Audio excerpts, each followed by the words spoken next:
The working people of New York have been told by the wealthy and the well-connected that power does not belong in their hands. Fingers bruised from lifting boxes on the warehouse floor, palms calloused from delivery bike handlebars, knuckles scarred with kitchen burns. These are not hands that have been allowed to hold power. And yet, over the last 12 months, you have dared to reach for something greater. Tonight, against all odds, we have grasped it. The future is in our hands. My friends, we have toppled a political dynasty.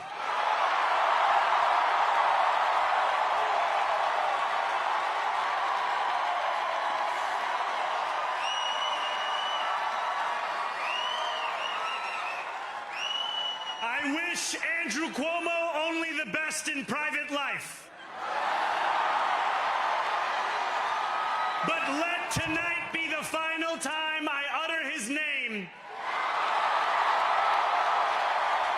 as we turn the page on a politics that abandons the many and answers only to the few.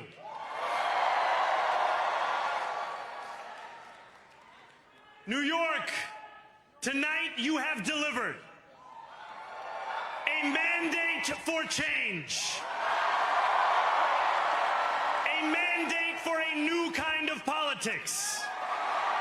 A mandate for a city we can afford. And a mandate for a government that delivers exactly that. On January 1st, I will be sworn in as the mayor of New York City.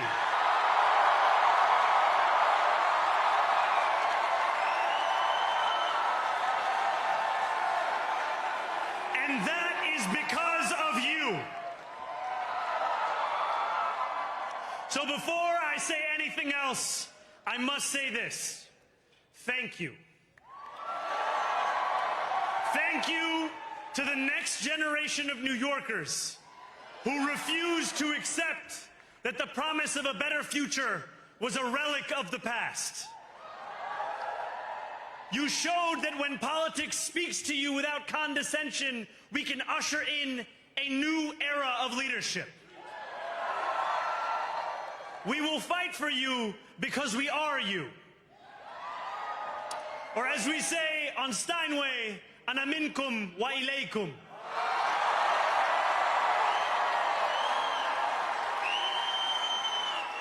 Thank you to those so often forgotten by the politics of our city who made this movement their own. I speak of Yemeni bodega owners and Mexican abuelas, Senegalese taxi drivers and Uzbek nurses, Trinidadian line cooks and Ethiopian aunties. Yes, aunties. To every New Yorker in Kensington and Midwood and Hunts Point, know this. This city is your city, and this democracy is yours too. This campaign is about people like Wesley, an 1199 organizer I met outside of Elmhurst Hospital on Thursday night. A New Yorker who lives elsewhere, who commutes 2 hours each way from Pennsylvania because rent is too expensive in this city. It's about people like the woman I met on the BX-33 years ago, who said to me, I used to love New York, but now it's just where I live. And it's about people like Richard, the taxi driver I went on a 15-day hunger strike with outside of City Hall, who still has to drive his cab 7 days a week. My brother, we are in City Hall now.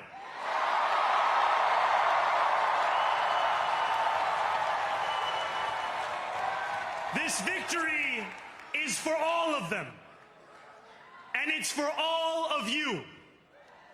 The more than 100,000 volunteers who built this campaign into an unstoppable force.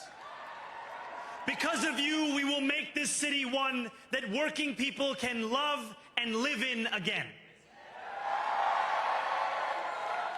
With every door knocked, every petition signature earned, and every hard-earned conversation, you eroded the cynicism that has come to define our politics. Now, I know that I have asked for much from you over this last year. Time and again, you have answered my calls. But I have one final request. New York City, breathe this moment in. We have held our breath for longer than we know. We have held it in anticipation of defeat. Held it because the air has been knocked out of our lungs too many times to count. Held it because we cannot afford to exhale. Thanks to all of those who sacrificed so much, we are breathing in the air of a city that has been reborn.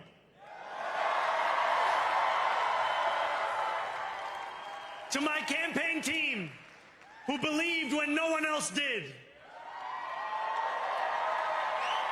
and who took an electoral project and turned it into so much more, I will never be able to express the depth of my gratitude. You can sleep now. To my parents, Mama and Baba, you have made me into the man I am today. I am so proud to be your son. And to my incredible wife, Rama,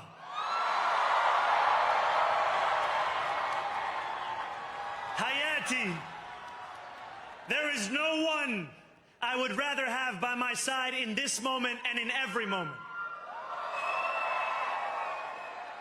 To every New Yorker, whether you voted for me, for one of my opponents, or felt too disappointed by politics to vote at all, thank you for the opportunity to prove myself worthy of your trust. I will wake each morning with a singular purpose: to make this city better for you than it was the day before. There are many who thought this day would never come, who feared that we would be condemned only to a future of less, with every election consigning us simply to more of the same. And there are others who see politics today as too cruel for the flame of hope to still burn. New York, we have answered those fears. Tonight we have spoken in a clear voice. Hope is alive. Hope is a decision that tens of thousands of New Yorkers made day after day, volunteer shift after volunteer shift, despite attack ad after attack ad.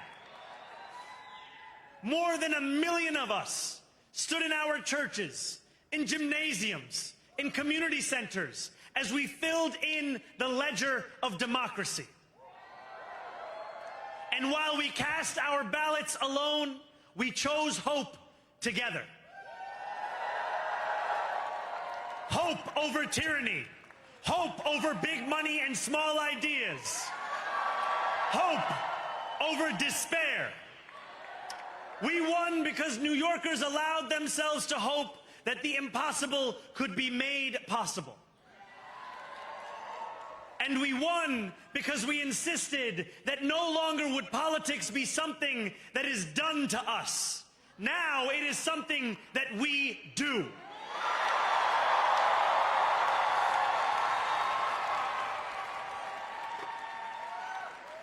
Standing before you, I think of the words of Jawaharlal Nehru. A moment comes but rarely in history when we step out from the old to the new, when an age ends and when the soul of a nation long suppressed finds utterance. Tonight we have stepped out from the old into the new. So let us speak now with clarity and conviction that cannot be misunderstood about what this new age will deliver and for whom. This will be an age where New Yorkers expect from their leaders a bold vision of what we will achieve, rather than a list of excuses for what we are too timid to attempt. Central to that vision will be the most ambitious agenda to tackle the cost of living crisis that this city has seen since the days of Figueroa LaGuardia.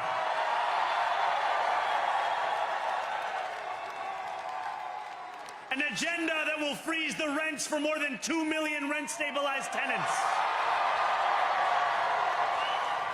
Make buses fast and free.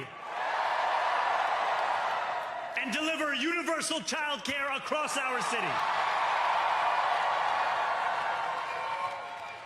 Years from now, may our only regret be that this day took so long to come. This new age will be one of relentless improvement. We will hire thousands more teachers. We will cut waste from a bloated bureaucracy. We will work tirelessly to make lights shine again in the hallways of NYCHA developments where they have long flickered. Safety and justice will go hand in hand as we work with police officers to reduce crime and create a department of community safety that tackles the mental health crisis and homelessness crises head on. Excellence will become the expectation across government, not the exception. In this new age we make for ourselves, we will refuse to allow those who traffic in division and hate to pit us against one another. In this moment of political darkness, New York will be the light. Here, we believe in standing up for those we love. Whether you are an immigrant, a member of the trans community, one of the many black women that Donald Trump has fired from a federal job, a single mom still waiting for the cost of groceries to go down, or anyone else with their back against the wall, your struggle is ours too. And we will build a city hall that stands steadfast alongside Jewish New Yorkers and does not waver in the fight against the scourge of anti-Semitism. Where the more than 1 million Muslims know that they belong. Not just in the 5 boroughs of this city, but in the halls of power. No more will New York be a city where you can traffic in Islamophobia and win an election.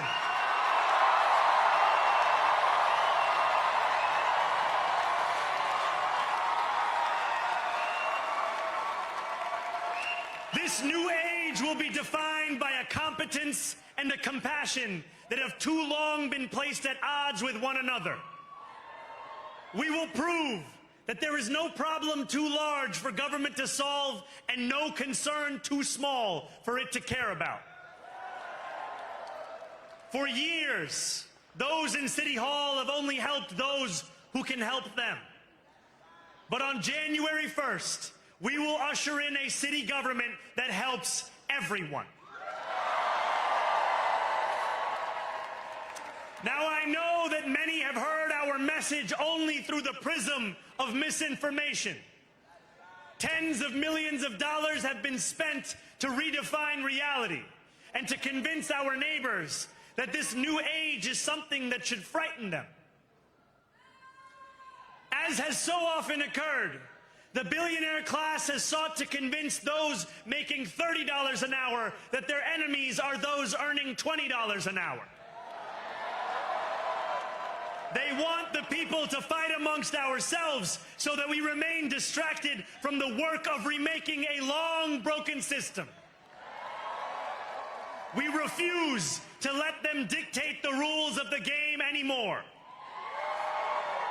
They can play by the same rules as the rest of us. Together, we will usher in a generation of change. And if we embrace this brave new course, rather than fleeing from it, we can respond to oligarchy and authoritarianism with the strength it fears, not the appeasement it craves.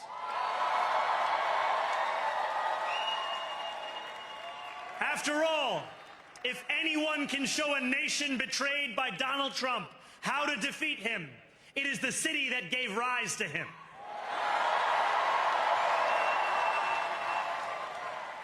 And if there is any way to terrify a despot, it is by dismantling the very conditions that allowed him to accumulate power. This is not only how we stop Trump, it's how we stop the next one.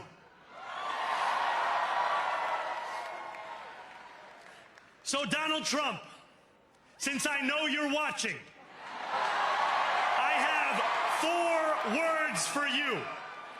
Turn the volume up.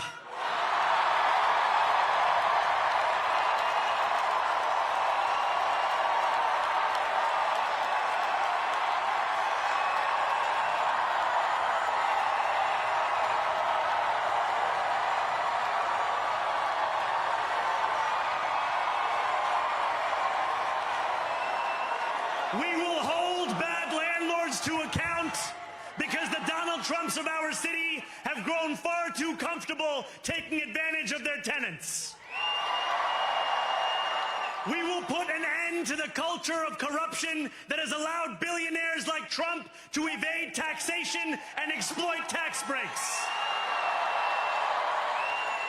We will stand alongside unions and expand labor protections because we know, just as Donald Trump does, that when working people have ironclad rights, the bosses who seek to extort them become very small indeed. New York will remain a city of immigrants, a city built by immigrants, powered by immigrants, and as of tonight, led by an immigrant.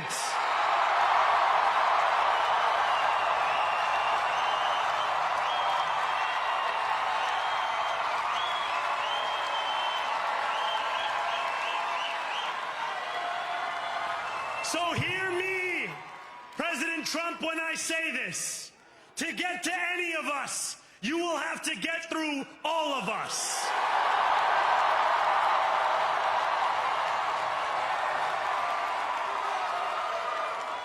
When we enter City Hall in 58 days, expectations will be high. We will meet them.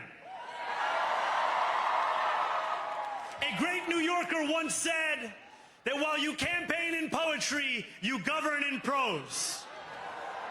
If that must be true, let the prose we write still rhyme, and let us build a shining city for all. And we must chart a new path, as bold as the one we have already traveled. After all, the conventional wisdom would tell you that I am far from the perfect candidate. I am young, despite my best efforts to grow older. I am Muslim. I am a democratic socialist. And most damning of all, I refuse to apologize for any of this. And yet, if tonight teaches us anything, it is that convention has held us back. We have bowed at the altar of caution, and we have paid a mighty price. Too many working people cannot recognize themselves in our party. And too many among us have turned to the right for answers to why they've been left behind. We will leave mediocrity in our past. No longer will we have to open a history book for proof that Democrats can dare to be great. Our greatness will be anything but abstract.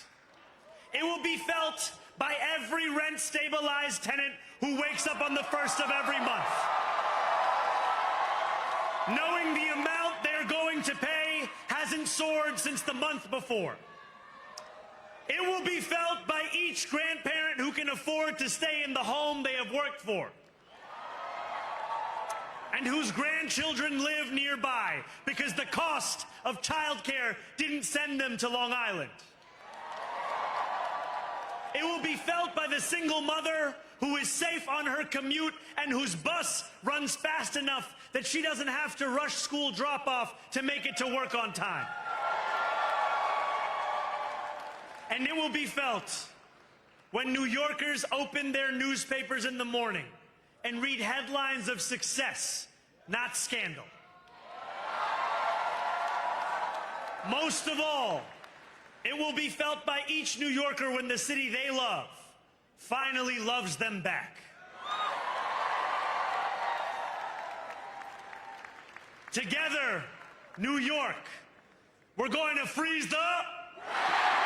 Together, New York, we're going to make buses fast and... Together, New York, we're going to deliver universal... Let the words we've spoken together, the dreams we've dreamt together, become the agenda we deliver together.